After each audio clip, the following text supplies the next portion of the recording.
दोस्तों जय हिंद। आज है 25 जुलाई और 25 जुलाई से जितने भी करंट अफेयर्स के क्वेश्चन बनेंगे उन्हें हम डिस्कस करेंगे। तो चलिए, पहला क्वेश्चन है, किस राज्य ने मास्क न पहनने पर 1 लाख रुपए और 2 साल तक की सजा का नियम लागू किया है? तो ए ऑप्शन है केरल, बी गुजरात, सी झारखंड और डी असम। तो आप टिक करिए अपना। तो इसका जो आंसर होगा दोस्तों वो होगा झारखंड। झारखंड सरकार ने हाल ही में 1 लाख रुपए और 2 साल तक की सजा का नियम लागू किया है, या आप इसे जुर्माना भी कह सकते हैं। थोड़ा और बता दूं दोस्तों कि इससे पहले केरल सरकार ने 5,000 रुपये तक का जुर्माना लगाया था। ठीक, अच्छा, अब बात आई है झारखंड की। तो दोस्तों झारखंड की जो राजधानी है वह है रांची। क्या है? रांची। रांची से एक इम्पोर्टेंट क्वेश्चन ये बनता है, आपको पता होगा कि भारत से एक रेखा निकलती है, उसका नाम है कर्क रेखा। क्या है? कर्क रेखा, जो कि भारत के 8 राज्यों से गुजरती है। कितने से? 8 राज्यों से। अगर राज्यों के नाम पता हैं दोस्तों तो वीडियो पॉज करके आप उन्हें लिख लीजिए, और नहीं पता है तो मैं रिवाइज करा देता हूँ। पहला है गुजरात, दूसरा है राजस्थान, तीसरा है एमपी, चौथा है छत्तीसगढ़, पांचवा है झारखंड, छठवां है पश्चिम बंगाल, सातवां है त्रिपुरा और आठवां है मिजोरम।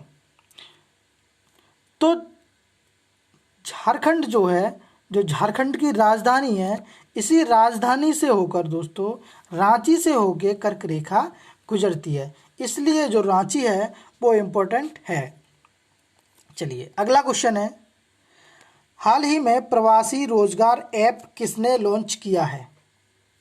इम्पोर्टेंट क्वेश्चन है, हाल ही में प्रवासी रोजगार ऐप किसने लॉन्च किया है? ए ऑप्शन है अनुपम खेर, बी है सोनू सूद, सी है अक्षय कुमार और डी है अजय देवगन। तो आप टिक करिए।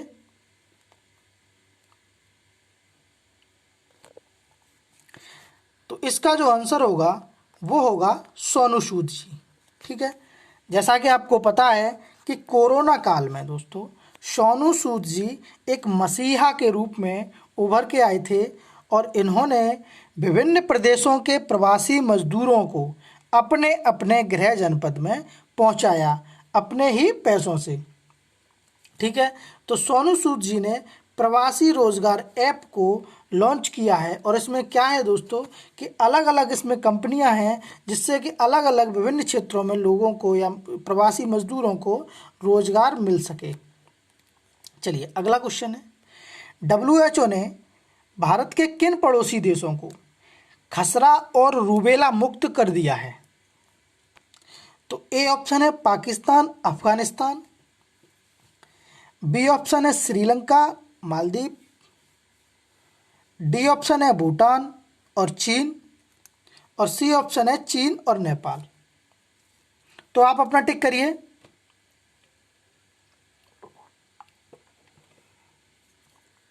तो इसका जो आंसर होगा वो होगा श्रीलंका और मालदीव। हाल ही में WHO ने श्रीलंका और मालदीव को रूबेला मुक्त कर दिया है। ठीक है, रूबेला मुक्त कर दिया है। अच्छा, बात आई है WHO की। तो यहाँ समझिए कि WHO की जो फुल फॉर्म है वह है वर्ल्ड हेल्थ ऑर्गेनाइजेशन, यानी कि विश्व स्वास्थ्य संगठन। अगर इसकी स्थापना पूछी जाए तब आप कहेंगे 7 अप्रैल 1948। ठीक है, 7 अप्रैल 1948। इसका हेडक्वार्टर पूछा जाए तब आप कहेंगे जिनेवा, जो कि स्विट्जरलैंड में है, स्विट्जरलैंड में। ठीक है, चलिए अगला क्वेश्चन है, चीन ने अपना पहला मंगल मिशन 23 जुलाई को लॉन्च किया है, उसका नाम क्या है? तो ए ऑप्शन है हुएनसा, बी ऑप्शन है त्यानबेन, सी ऑप्शन है सुकेनचा और डी ऑप्शन है सिकोगो। तो आप टिक करिए अपना। तो इसका जो आंसर होगा वो होगा त्यानबेन। त्यानबेन नाम का जो पहला इनका मंगल मिशन है वो इन्होंने लॉन्च किया है। और अगर पूछ ले कि किस रॉकेट के माध्यम से किया है, तो दोस्तों लॉन्ग मार्च 5 के नाम से किया है। जैसे कि इसरो ने अपने यहाँ जो इसरो करता है वो GSLV और PSLV से करता है, अब तो GSLV से ही करता है। इसी तरीके से लॉन्ग मार्च 5 के रॉकेट से त्यानबेन को लॉन्च किया है। ठीक है, थोड़ा और बता दूं दोस्तों, इसमें एक ऑर्बिटर है, एक लैंडर है, एक रोवर है। ठीक है, जो ये बताया जा रहा है कि फरवरी 2021 तक मंगल की कक्षा में पहुंच जाएगा।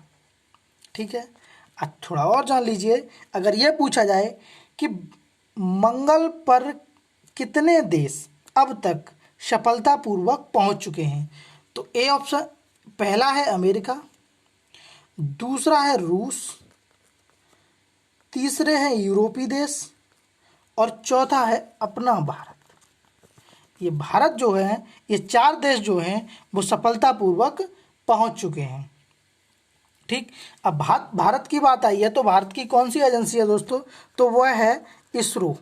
ठीक है, क्या है? इसरो।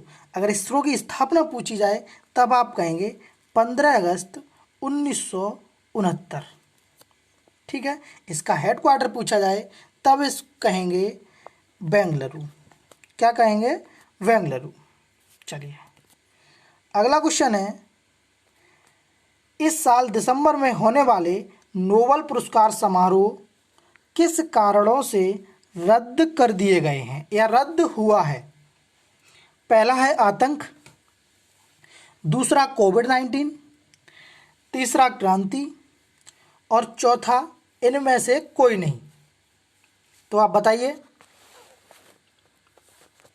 तो इसका आंसर जो है वो है कोविड-19। क्या है? कोविड-19। कोविड-19 को देखते हुए दिसंबर में होने वाले नोबेल पुरस्कार रद्द कर दिए गए हैं।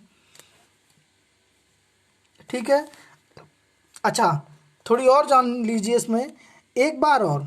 1956 में जब हंगरी की क्रांति हुई थी तब भी ये दोस्तों नोबेल पुरस्कार जो है वो रद्द किए गए थे। कब? 1956 में पहली बार, और दूसरी बार कोरोना काल में, यानी कि कोविड-19 को देखते हुए रद्द किए गए हैं। बात अगर नोबेल पुरस्कार की आती है तो थोड़ा जान लीजिए दोस्तों, ये 6 क्षेत्रों में दिए जाते हैं। आप नोट करिए, पहला है शांति, साहित्य, रसायन, चिकित्सा, अर्थशास्त्र और भौतिकी के क्षेत्र में। 6 क्षेत्रों में दिए जाते हैं। अच्छा, किसकी याद में दिए जाते हैं? तब आप कहेंगे अल्फ्रेड नोबेल की याद में। अच्छा, शुरुआत कब हुई थी? तब आप कहेंगे 1901 में शुरुआत हुई थी। ठीक है, 1901 में शुरुआत हुई थी।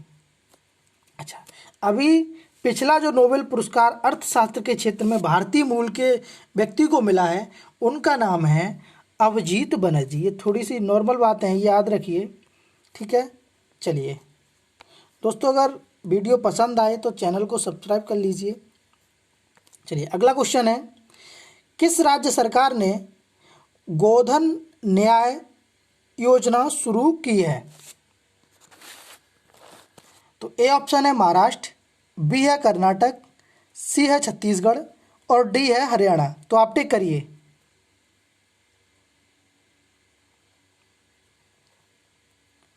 तो दोस्तों इसका आंसर है छत्तीसगढ़।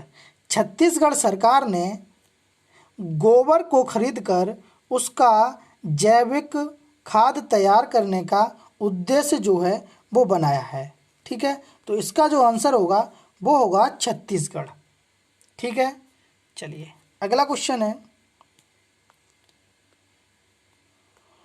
हुरून रिसर्च के अनुसार विश्व के अरबपतियों की सूची में मुकेश अंबानी किस स्थान पर हैं? तो ए ऑप्शन है प्रथम, बी है द्वितीय, सी है तीसरे और डी है पांचवें। तो आप टिक करिए। तो इसका जो आंसर होगा दोस्तों वह होगा पांचवा। क्या होगा? पांचवा। पांचवें नंबर पर मुकेश अंबानी अरबपतियों की सूची में है। ठीक है, यहीं पे मैं बता दूं कि पहले पे कौन है। तो पहले पर हैं जेफ जोस। जेफ जोस। अगर दूसरे पे बता दूं तब हैं बिल गेट्स। कौन है? Bill Gates. अगर तीसरे पे बताएं तब हैं बर्नार्ड अर्नोल्ट। ठीक है, तो ये आप याद रखते रहिए। और इसका जो आंसर है वह है पांचवें नंबर पर। जो मुकेश अंबानी जी हैं वह पांचवें नंबर पर हैं। दोस्तों अगर वीडियो पसंद आए तो चैनल को सब्सक्राइब करें, लाइक करें, शेयर करें। ठीक है, थैंक यू फॉर वॉचिंग।